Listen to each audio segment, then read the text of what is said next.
نجد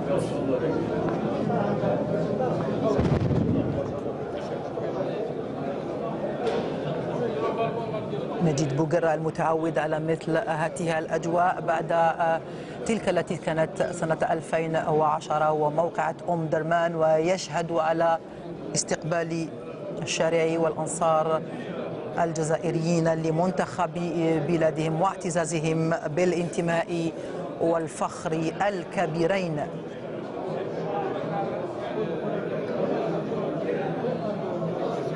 هكذا عودنا أنصار الجزائر، وهكذا في كل مرة وفي كل إنجاز وفي كل موقعة يحتضنون منتخب بلادهم.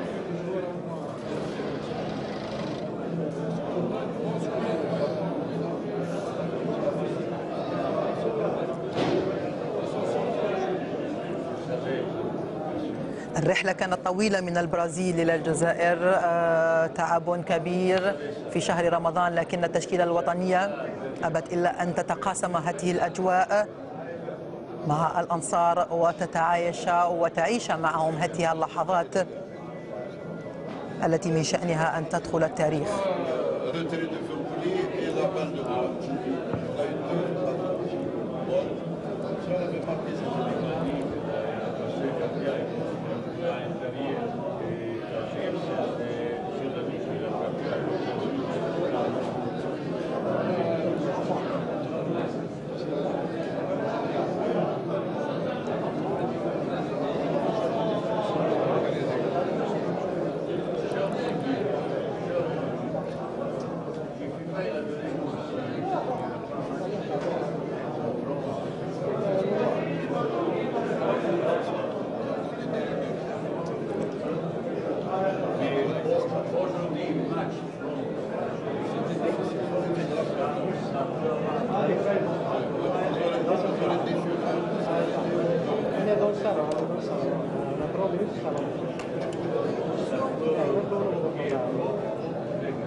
هذا ومن المتوقع أن تجوب التشكيلة الوطنية بعض شوارع العاصمة لملاقاة الأنصار على متن حافلة مكشوفة وفي أحياء مختلفة من العاصمة.